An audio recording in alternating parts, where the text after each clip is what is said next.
Hello everyone, this is Colby at Colby's Channel 94. This will be the full-length, in-detail version of my 1994 Ford F-150.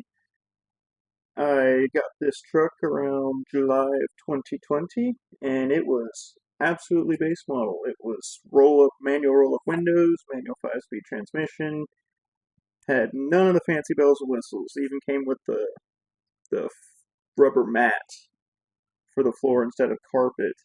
So in this video, I've got pictures over here on my iPad that I'm going to be scrolling through. I'll put them up on the screen so y'all can look at the pictures while I'm describing them. The first one, obviously, is the truck bone stock. All I did was rattle can the bumper. I think I might have rattle can the wheels on it. Came with a toolbox. I broke a couple of the mirrors off of it. Thankfully, those are cheap. The second video, the very first thing that I did with this truck, and I've done with two other of these F-150s, I put a American flag headliner in it. Yeah, super cool. Perfect timing for 4th of July as well. The next thing I did with the truck was put some 15 by 8 black steel wheels on it with some white-walled Cooper Cobras. Give it that NASCAR look for a 90s OBS F-150. Yeah. The truck sat, stock ride height, nothing else changed with the truck for a little while.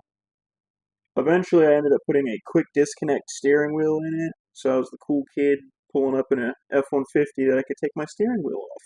The next thing I did was I put NRG bucket seats in it, matched the NRG quick disconnect.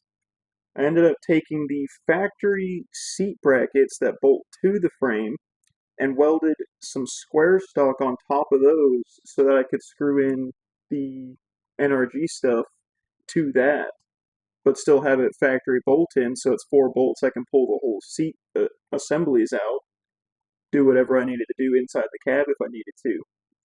The next significant upgrade would have been the sound deadening. I pulled the seats back out of it, pulled that old factory rubber mat out of it, and put down some that black sticky sound deadening in it. Got all the floor all the way up, and I think I put some in the doors even.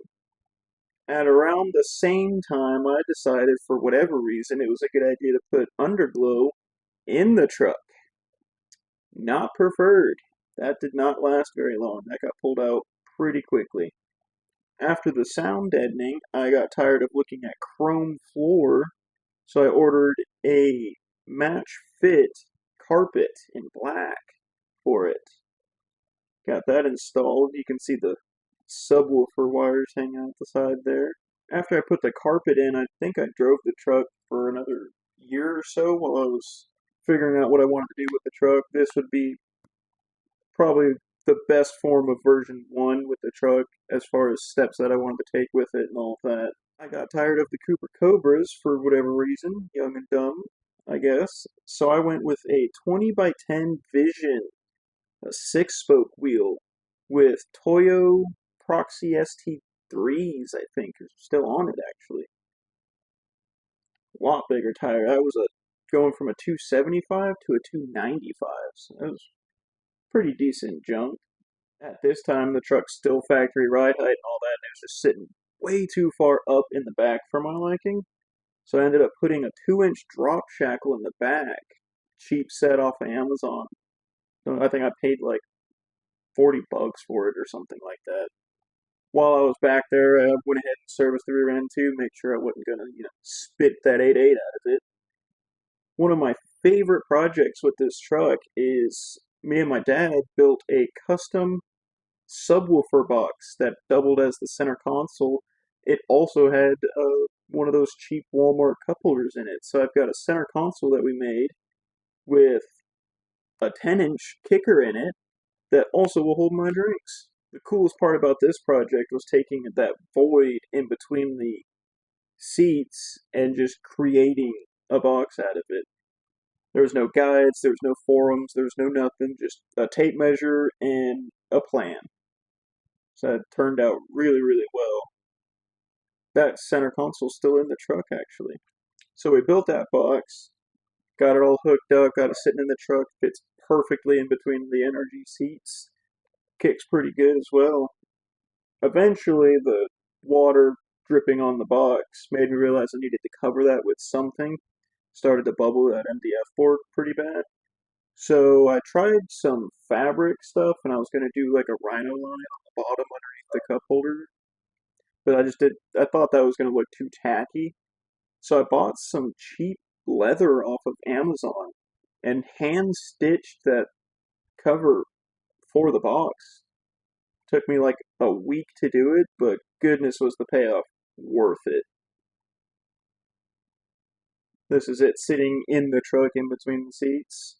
Absolutely gorgeous. It matches the steering wheel pretty good. At this point, I've got a wood grain ball shifter. Everything just came perfectly together.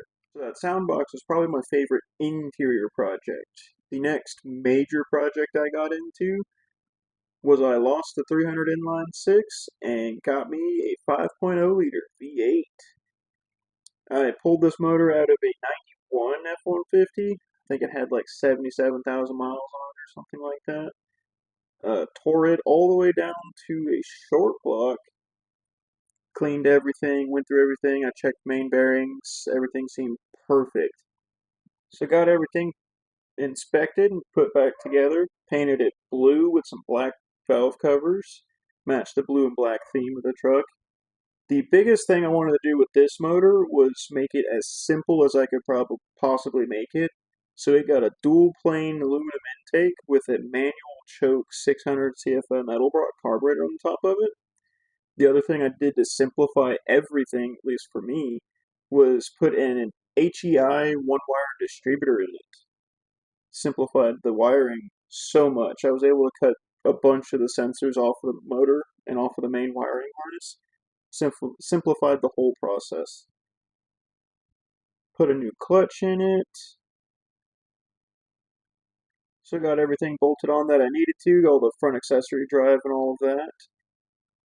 Put the motor in, and I'll throw a video of its first start up right here. It was rough at first. Needed to tune the carburetor, get timing set, and all of that.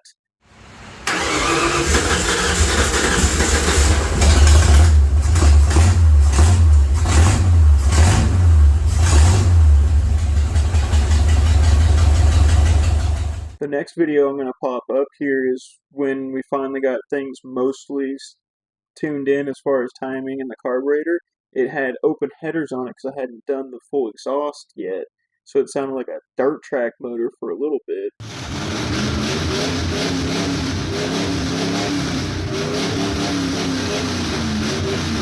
So got it running pretty decent, but for whatever reason, the motor shook the entirety of the truck. Like, it would shake this thing loose if I let it. We chased this problem for like a week, I think, going over everything. I went over plugs and timing and firing order, the carburetor and all of that. Finally, I found somebody on one of the forums from 20 years ago that told me to replace the harmonic balancer. And sure enough, I guess the rubber in it had deteriorated and shifted the weights just enough to upset the motor. I stuck a new balancer on it, been driving it ever since. The next thing that happened with the motor is a huge fail. I went through everything on this motor, new water pump, head gaskets, intake gaskets, front main, oil pan gasket, everything except a rear main seal. So after the rear main leaked all over everything and I burnt the clutch out of the truck, the motor had to come back out of the truck. So your 98-cent part ruined everything. So that was definitely a learning curve there. Put the rear main seals in. Once the motor went back in, I think I had put like a Rock Auto enhanced clutch in it. I think it was a 10-puck on one side and a regular clutch on the other side. It worked really good. It grabbed really hard. It was a whole lot of fun for the 20,000 miles I got out of that clutch. I ended up burning that one up pretty quick. That time we just pulled the transmission out of it, redid it that way. So put a new clutch in it, put everything back together, daily drove it. I think I was driving like 50 miles a day, something like that, on this V8. Drove perfectly fine. Somewhere along the line, though, I did end up dropping a lifter in it, but thankfully, with it being a 302 and with the aluminum intake on it, it took me an afternoon. I replaced all the lifters in the motor, put everything back together, and she drives perfectly fine. So the next thing I did was more cosmetic work on it. I put some blacked out headlights and taillights in it. Put some LED headlights up front because the factory headlights weren't bright enough to shine through the smoked out lenses on the headlights. So I ended up having to put some LEDs in it, and actually I still need to adjust those now because they point too far at the ground. They don't point out enough. So after the headlights and the tail lights, did the coolant fans in it, I ended up removing that front tank. I'd had issues with it in the past. It's left me on the side of the road once or twice, and it randomly just started working again, but I never really trusted it. The gas gauge wouldn't work properly, and it was really just in the way because in this picture, the exhaust actually goes under the transmission cross member, and I absolutely hate that. I do not like that. I stole this exhaust system out of another parts truck that I bought, and I hate how this exhaust system's run. And that front tank was in the way, so now finally I have all the room in the world to actually run that driver's side exhaust the way I want to. And I think what I want to do with it is put an X pipe in there too. I've seen a couple videos on YouTube, a couple different channels. An X pipe with a 302 sounds amazing. So that might be one of the next steps with the truck. One of the other things that happened around this time with the truck, I was going to work one day. I think I was in third going back to second. Something felt weird, something felt funny. Pulled in the parking lot, parked, uh, pulled it out of first, gave it the old neutral wiggle, let the clutch out, and stalled the truck. The truck was still in first gear. Thought that's odd, that definitely shouldn't happen. Fire it back up. I got no first and second. Third, fourth, fifth, reverse, all those work. No first and second anymore. Did a whole bunch of research, got on the forums, started looking at things, and apparently these Mazda 5 speeds are really notorious for taking the shift fork that grabs the gear and bending them just a little bit so they won't grab the gear anymore. What happened with mine is it actually took those tabs and ground them down and broke them. So there was little tabs on the sides that actually grabbed the gear. Mine didn't have that anymore for the 1-2 shifter. Thankfully, I had just enough room to drop the transmission off of the cross member, pull that cross member out of it, drop the transmission, just enough to get the top hat off of it, pull the shift fork out of it, replace it, put everything back together. Been shifting perfectly ever since. So now we're getting into more of the modern stuff with the truck that I've been working on, and I've been working to fix one huge issue I've had with the truck the entire time I've owned the truck. That's it. It doesn't do burnouts. And I really want it to do burnouts. Burning rubber, that's what you want to do. It's a hot rod. I've got racing seats in it. Needs to do burnouts.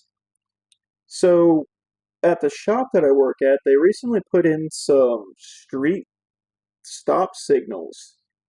And what they did was they took big old barrels, beat them into the ground for the concrete forms. Well, those barrels were quarter-inch plate steel. They ended up having to cut one of them, and the access off of that was, I don't know, 12 inches or so that they just didn't need or want. They asked us if we wanted, and I said, yeah, I want free stuff. Free stuff's the best stuff. So I had that laying around forever, and one of the jobs that we did, we took rear springs out of a Hyundai Santa Fe.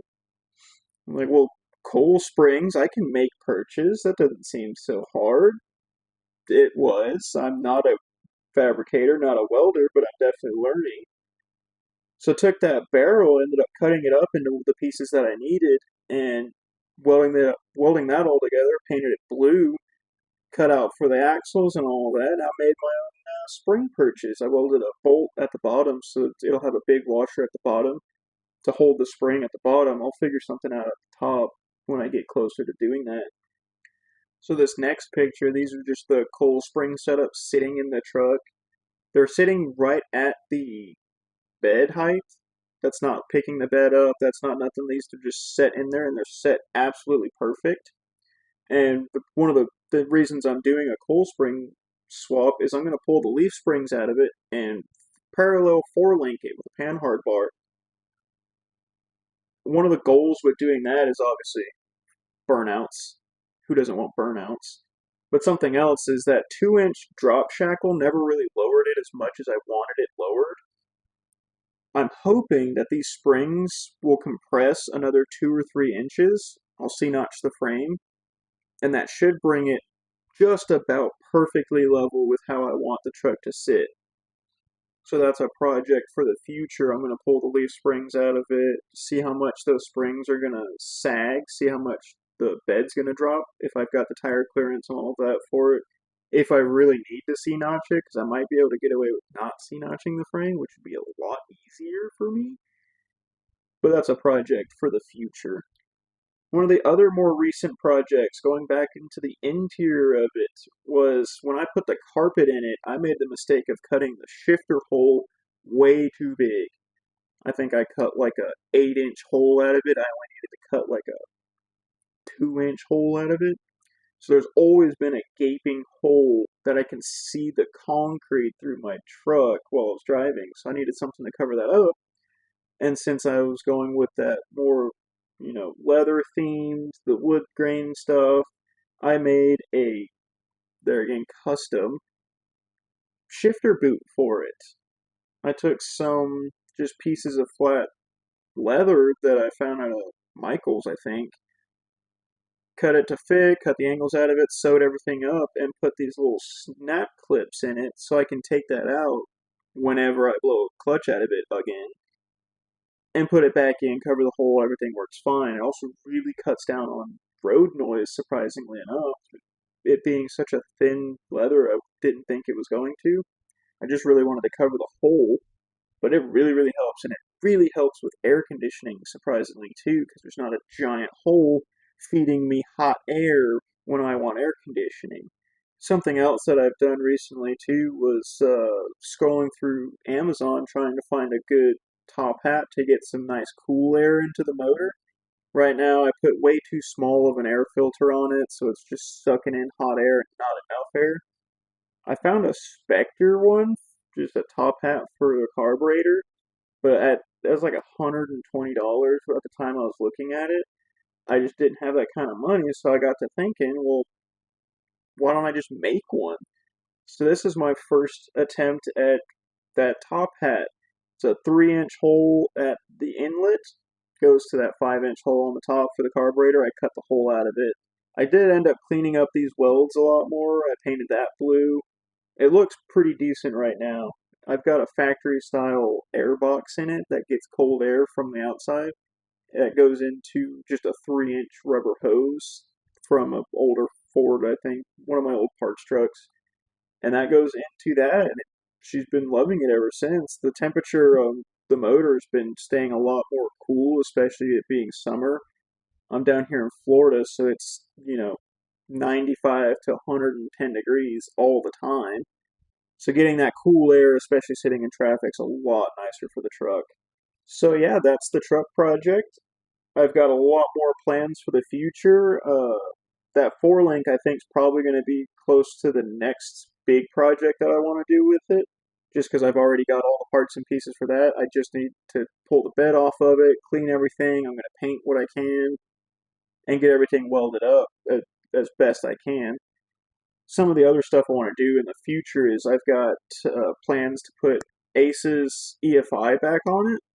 The carburetor's been working beautifully, but here recently I've just been having so many issues with it. And the biggest reason I want to go back to EFI with a throttle body, especially that Aces kit, is eventually I'm going to boost this truck. Want to push nothing crazy, but it's still a stock motor, so maybe like 5 to 10 psi, something like that. I'd be happy with a solid 300, 350 horsepower in this truck right now. I might be pushing 2.5 scooters worth of horsepower right now. I'll be so honest, this truck is so slow. But in the future, I would love to boost it, and that Aces EFI kit I think's good up to like 27 psi of boost. Something else that they've got is a better ignition system too, that you can control two-step and all of that stuff too. So I'm gonna pull that HEI style out of it and put their Aces kit in it. It's all plug and play, real simple. The self-tuning stuff. One of the other projects coming up pretty quick is my seat belt on the driver's side is fraying, starting to come apart real bad. So it's becoming less of a seat belt and more of a suggestion, a little safety noodle, if you will. So and eventually this is going to be a pretty quick truck that's going to be, I would love to race the truck. So I ordered a 5-point harness for it for the driver's side, and I'll weld in some stuff in the back, maybe do a roll cage. Might have someone else do that. I'm not a great welder, but I'll have bars put in the truck so I can put harnesses in the truck, at least for the driver's side right now. One of the other big issues with the truck that I have currently is I don't learn lessons very well, and I tried and tried and tried to do burnouts, and now my dash isn't exactly attached to the truck. I can take the whole dash and shake it, and I think the wiring harness and AC ducts are really holding the dash in right now. So one of my big plans is I want to remove the stock dash and either do just metal plate dash, or I've thought about doing a gel coat fiberglass uh, dash. So that's something else that I might do in the future. If you want to let me know which one you'd rather see, versus metal versus gel coat, that'd be cool. Something else that I really want to do with the truck is these wheels poke out of my fenders just a little bit. I think I'm gonna go find a different offset wheel so I can stick those tires out more because I really want to lower it a lot and do a wide body kit on it. So bad. Big old fender flares on it. Like the Huna truck. If y'all have ever seen that, that's what I'm shooting for with this truck. I really want to go full tilt race truck eventually with it. But for now, just that look of a F-150, super low, super wide, I love that look. So as I've said before, one of the main goals with this truck is build it so I can take it to the track. I'm thinking I would love to do some kind of time attack or autocross, something I can turn a bunch. I really enjoy that racing style. I watch a lot of Formula One. Le Mans is really interesting to me. I love that stuff. I love being able to go into a turn at 90 mile an hour. That's what I want. I want to pull some G's with this truck. So that's long-term goal, but that's steering and brakes and geometry, redoing the whole front end because that twin I-beam is not exactly an autocross professional front end.